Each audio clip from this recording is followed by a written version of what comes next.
Welcome to this special Women's Day episode of Learning Experience Design Guild podcast series.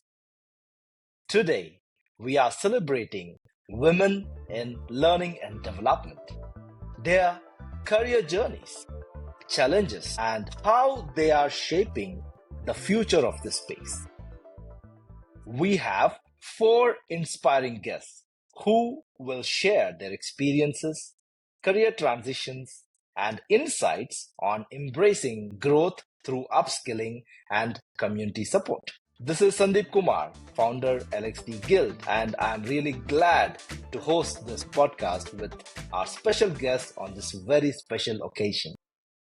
Joining us today, we have our first speaker, a passionate instructional designer and learning experience creator, Ankita, with a background in blending storytelling and technology. He has spent the past decade crafting immersive learning experiences from K-12 education to corporate training. She is also the author of Instructional Design Unleashed, a testament to how learning can transform lives. And welcome, Ankita.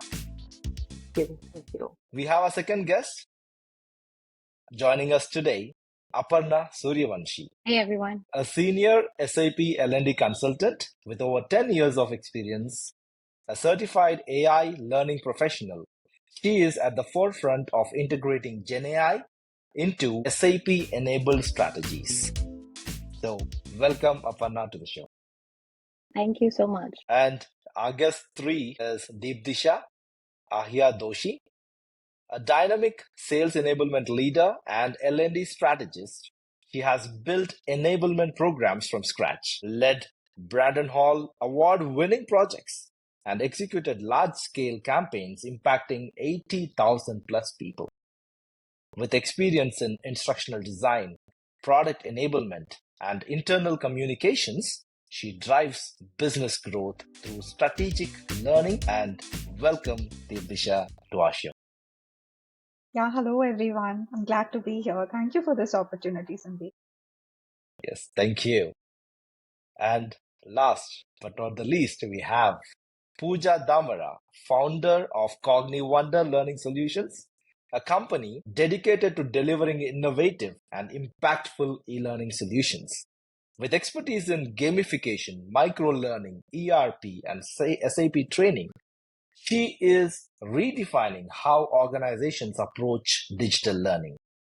Passionate about nurturing future instructional designers, Pooja is on a mission to create engaging and results-driven learning experiences. Welcome, Pooja, to our show. Thank you, Sandeep. Hi, everyone, and happy Women's Day. Thank you, and it's so beautiful to have you all. And without much ado, let's dive right in. So, as we are discussing on the topic careers in L&D, okay, if you can share it to the audience, the career entry and transitions which we have currently in the instructional design industry. So, Ankita, would you like to share what was your background before transitioning into ID? Well, thank you, Sandeep, for asking me this question. So, I have started my journey or my career as an assistant professor where I used to teach undergraduate students of engineering. And I was already into the academia and I was already designing the lesson plans without even realizing it. So when lockdown hit and this work from home become a new normal thing, so then I reimagined the learning solutions as my classrooms become very virtual and all these things. So I need to reimagine all the things like how to teach online and how to convey all the things. It should also engage students because they are learning from the laptop and their mobile devices. So at that point of time, I realized, there is so much beyond this thing. And then I started looking into this instructional designing thing. And I have started my career in L&D domain as a curriculum developer first. And then I switched to instructional design. So yeah, that's about it. Thank you, Ankita, for that. So, thanks to the various platforms, I should say. So, thank you very much for sharing that, Ankita. I got another question. So, Aparna, if you could share what challenges did you face when you entered instructional design as a career? Yeah, sure. So I entered instruction design maybe around 2010-ish when not a lot of awareness was around about what ID is as a career option. And so it was pretty much like, and a lot of my colleagues got snowballed into it. But I'm very, very glad that it happened because it was very interesting to know how adult learning has taken shape. So it was extremely enlightening to understand ID as a career and that I could make it as a career in adult education. But the challenges were definitely nobody, not much of guidance, basically. There weren't so many communities around back then. Like now, we have a lot of them on LinkedIn itself. So I think the challenges I faced when I entered ID were definitely a lot of support. There wasn't much support. So I had to find my tribe. I had to understand what ID was. I had to talk a lot, collaborate a lot, and have a lot of active communication as such. But I feel like that helped. So I feel like challenges are extremely important no matter what career you pick eventually. Yeah. Yes. Most of the companies, HRs, do not understand the job No, description. they don't. Yes. No, they That's a don't. challenge. Yeah, it comes under talent and development, and there is always a little bit of rift understanding. Okay, are we in a service industry? Are we doing product enablement? What is happening over here? So there's always this ambiguity around IDs, and I really like Yes. some of these posts that we see on LinkedIn where uh, only a community understands the challenges that Sure. particular ID has. Yeah, I think I very much agree with you, and I think LXD Guild even sometimes is ambiguous to many because what is this LXD? And the industry veterans are like, okay, hey, no, this is still ID, right? So yeah, I think exactly. that's a constant debate. And yeah, so we were discussing about transitioning or entering into this career. Yeah. Maybe we can discuss one more to share to the listeners on this career growth and how the management and leadership opportunities are in L&D. So we have our senior executive here, Deepdisha. So if you can share, if an instructional designer wants to change their career trajectory, what are some aligned and valuable options to explore? Sure, that's a very pertinent question in these times. I think Aparna and Ankita have already shared their experiences of transitioning. However, it was a very nuanced transition. I'm myself an example whose transition from being an instructional designer to what I'm doing right now is more of enablement and a bit of marketing communication.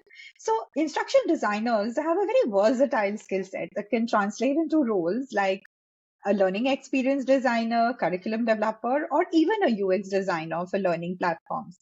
Now, for example, I once worked with an ID who transitioned into a UX role because she was super passionate about creating intuitive, user friendly learning interfaces.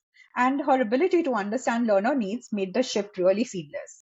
But now, talking about moving into leadership or strategic profiles, ITs often have a knack of seeing the big picture, which makes them, great candidates for leadership roles like heading L&D managers or becoming directors into the same career trajectory.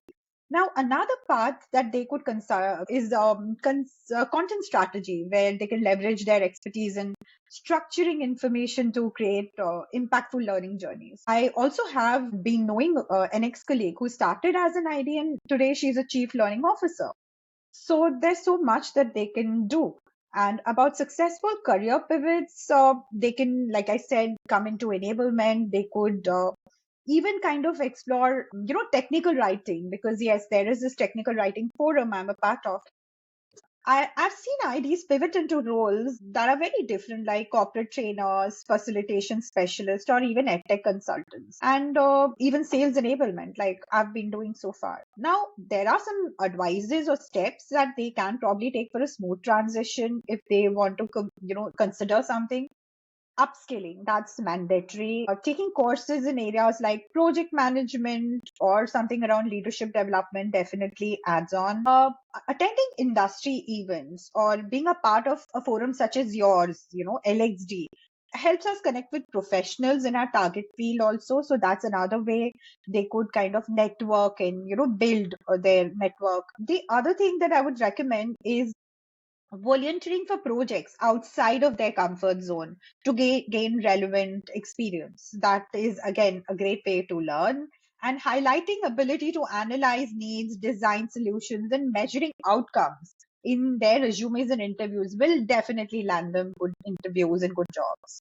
Yeah, I hope I answered your question well. Very much, and I echo with you because the story which you just shared is something is very much personal to me because I started as a content writer, transitioned into tech writing and UX, then ID, then again LX. So I think what you have shared is something which I can connect because that every experience which we were ready to pick, or me personally, I was ready to take that as an opportunity, has helped me to become a consultant as on date, right? So as I can look at a broader perspective, and I think each of you brings that expertise because most of us at this point of time, whoever, all of you are more that consulting or giving that leadership. Okay, what exactly an L&D can drive, because end of the day business calculates the ROI, and I think we can put that across right way to the business as they want it. So that's amazing. Thank you, Deep, for sharing this. And so continuing to talk about the management positions, and definitely sky is the limit. So, Aparna, would you like to share what are your experiences with management in your positions? You can feel free to share both good and bad. Yeah, thanks for that question.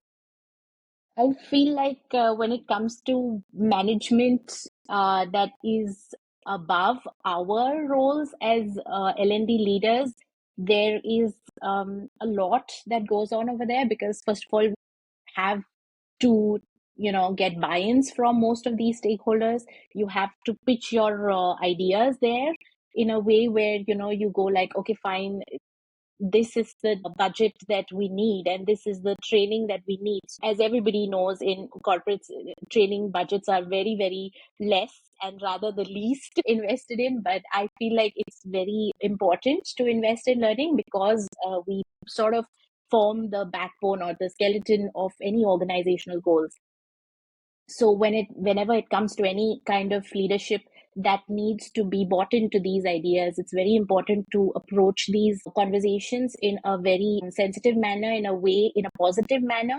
You go to them with a result, or you go to them with a pitch that is going to give you a good result, something that probably is going to make them understand that, okay, this enablement is required for the performance of this target audience. And these communications can be really tough sometimes, and I mean, I should know, I really struggle with them at times because we are a small company and it really takes a lot of pushing and nagging. But I feel like it's a good approach that we take as L&Ds, because that is where it all starts. Even if you take as a leader in L&D, you make that push forward and tell them that this is the budget I want, this is the design that I have, and this design is definitely going to help them. That's when you get a good buy-in. And I feel like there are challenges, but when you have a clear communication and when you have everything you are ready to give, you can definitely get what you need for training. Yeah. Yes, thank you, Aparna. And I think Deepdisha very much echoes the same. That's her transition as well, right? So compelling stories, pushing the L&D, making it part of the Yes. organization. Yeah, Yes, so that is something that is a very, and it needs to be driven, like, it really needs to be driven. And this is something I am learning each and every day because I did not have any background. Like Deepdisha said very early on, that, we've all transitioned into a sort of a role on its own. And to come into a leadership role is so complicated because you don't have any training over there. And when you're like pushed in the deep end of the ocean, you really have to understand what exactly your capabilities are, and upskilling, like she said, is so important. So I completely agree with her on this, especially in leadership roles. yes, thank you. Thank Thank you very much for that, Aparna. Yeah. So that's with entering into L&D or ID roles and management. And now, the very interesting, I think, also a cliche which has become now the topic AI, right? So, we are talking about the future trends in L&D. So, would like to get the opinion from our AI expert, Ankita Giani. So, what are some AI driven trends which are transforming learning and development industry? Okay. So yeah, that's a very interesting question, I must say. So AI is such thing which has touched upon every industry, and L&D is also one of them. So the pace with which we are witnessing the development in AI is very, I would say, we never anticipated that, the generative AI or AI becomes a part of our life like the usual thing. So that's what one thing I would say. And for L&D, I would say, we are witnessing personalized learning experience. So we are not actually focusing on creating one size fits all approach solutions now. So we are targeting to create personalized learning solutions which will adapt in real time as well based on the learner performance. And learning analytics is one of the other field where we can see the use of AI. And with the help of analytics, we are actually driving to change or driving to create a learning solutions which are actually targeted to their particular needs. So yeah, that's it. Yes, Yeah, I must say, like, we are actually also witnessing this thing like gamification and VR or AR based learning experience. So we may see these things coming up in near future as well with the help of AI. Yeah. yes, Ankita. The- I don't think there is any company which is not asking, okay, can we have or add AI to it? So that has Yeah. become like the buzzword, right? So as soon as you get onto a scrum call or a sprint, Everyone wants to use AI in their course curriculum and they want to update it, they want to modernize it, and with the help of AI only. So first question they yeah, ask, do you know how to use generative AI? Do you know, prompt engineering and all these things? So you're this is right. kind of a new skill set that the IDs should have about AI Yes, thing, and yes, they should upskill themselves. I work with the enterprise AI platforms, and we are building some very amazing use cases. So while people are just talking about AI, we are out there solving for enterprises to adopt generative AI, scale it up as well. Yeah, and with the necessary security guardrails, with the right amount of depersonalization and responsible AI. So that's by design, it's built into the platform that I work with. So some of the use cases that I can kind of cite immediately is advanced AI personalization, advanced AI powered personalization. Not many, like Pooja just mentioned VR, AR, right? So immersive learning experiences, course recommendations, custom course recommendations as to if I want to go from point A to point B in my career, what is it that I need to skill up on? So, those kind of very specific custom course recommendations or upskilling recommendations. Then, of course, gamification, we all know, we all have been talking about micro learning. And the next thing is real time performance feedback. So that's another thing that is taking a lot of, so how should I say, focus. It's gaining a lot of focus with AI powered solves. Yeah. true. I think, yeah, responsible AI. And today I just was in a discussion and it was no more LLMs. It is SLMs. So small language models because it is more customized, as they mentioned, right? The immersive learning and also how Ankita was adding about the learning analytics. So that is something which is producing your real time learning assessments, right? What is really happening with the learners? And LXPs is something again which is adding, okay, which is your next course? And it is defining a learning path to the learner as part of your organization, your role, a lot of things happening. In the interest of time, let's get to understand from Deepdisha. So, how can one explore sales enablement as a career option? Okay. So as IDs or L&D professionals, we are anyways enabling. So we are enabling folks, right, to excel in their job roles, to perform their job roles. So sales enablement is nothing but equipping the sales team with the right tools, trainings, resources they need to succeed. And as an ID, it's a very natural fit to explore sales enablement. In fact, I founded the India chapter of Women in Sales Enablement a year and a half back.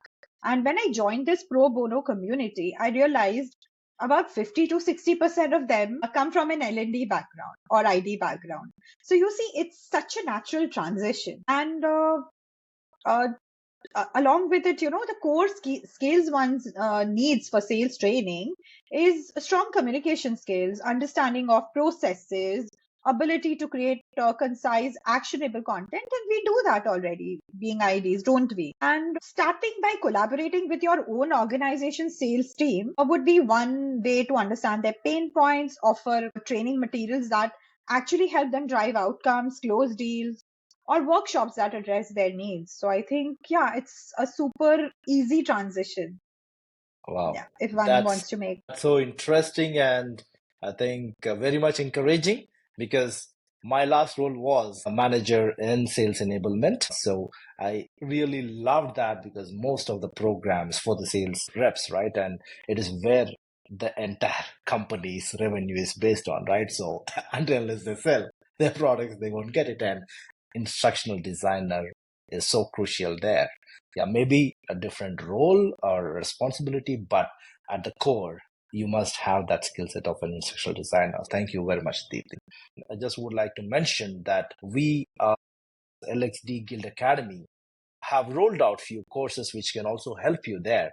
Especially, we are also running AI in instructional design, where I recently saw very seasoned instructional designers going like, "Oh my God, oh, is this like so much to explore?"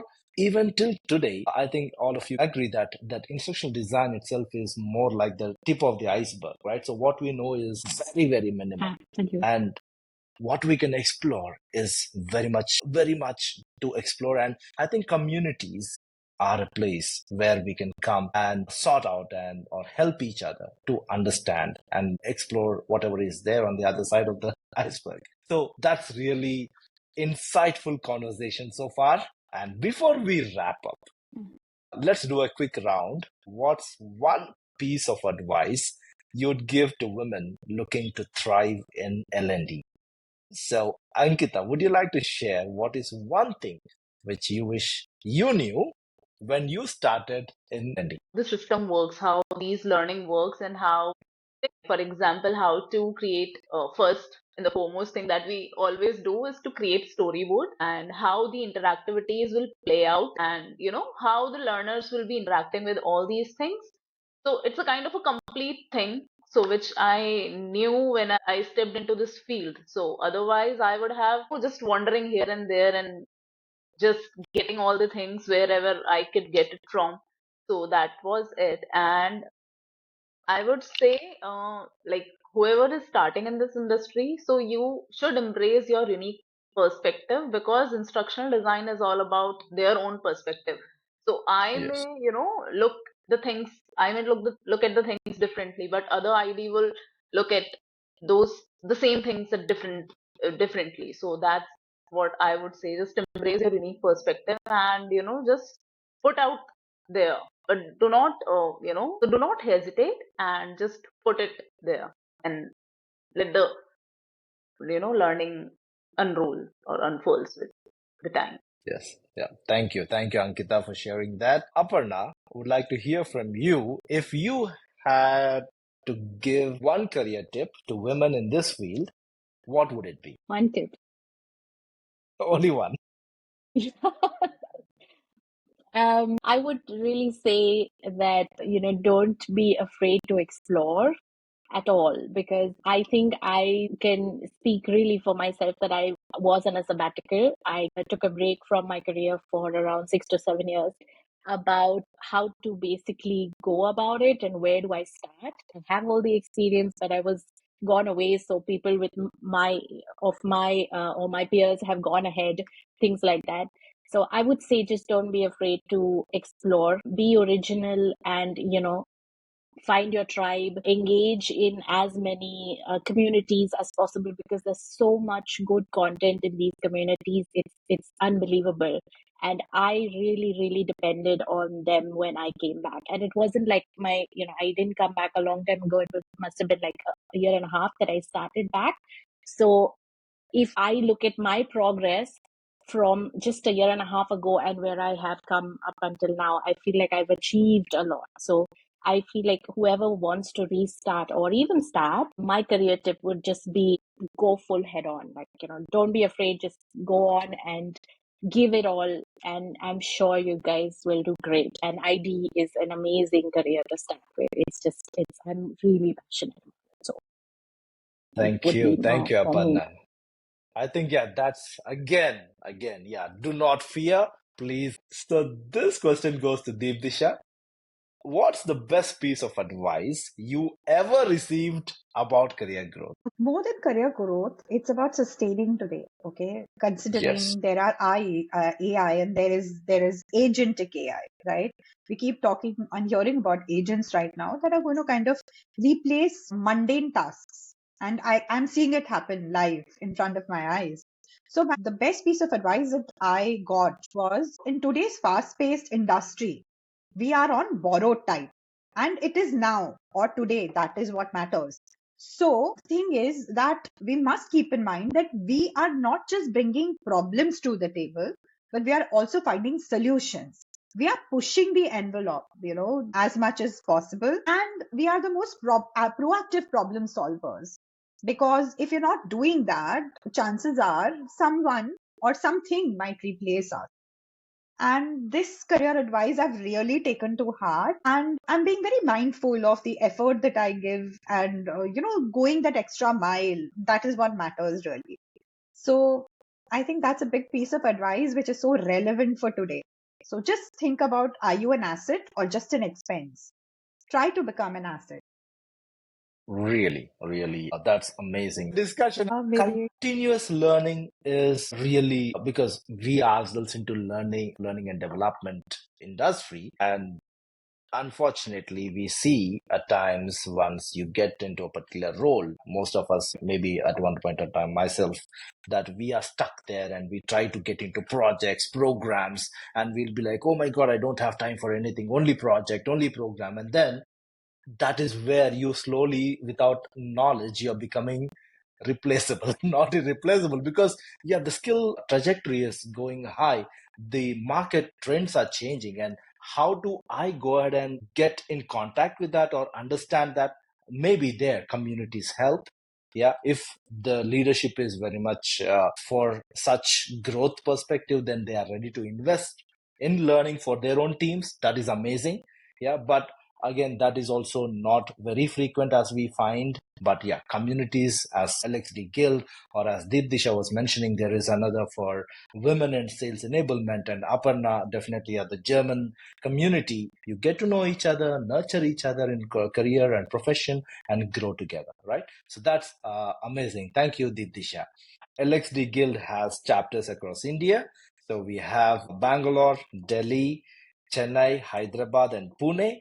So we come visit and host in-person sessions in each of these chapters. And Aparna, we wish sometime in Germany too, but yeah, maybe sometime. Yes, Yeah, we will I plan will for be that. very happy to host you. They we are having such a robust communities, and we have WhatsApp groups where every time there is some chat, okay, if they are stuck on some storyline project, they know that they just have to come here and just share, and somebody supports them. Amazing. See, that is how we are evolving to support each other. And trainings, yeah, we ourselves are bringing it with all the effort from different experts in these industries. So we are welcome also to contribute any content like blogs, right? And the similar podcast. We are very much open for all the experts in this industry to come and share. So as Pooja and all of you, Deepdisha and Aparna and Ankita have shared, until unless you learn, we cannot go ahead and impart it, right? So Mm, that is us. So I think it's really wonderful sharing all your thoughts, transition into multiple roles. So it's only more about explore that opportunity which is ahead of you, and then it might yeah, take you absolutely. different places, right? So to all our listeners, remember, investing in yourself through upskilling, staying connected with the L&D communities, and supporting each other is key to long term success. Thank you to our amazing guests for joining us today and wishing everyone a happy Women's Day. So thank you Happy all Women's the Day speakers. indeed.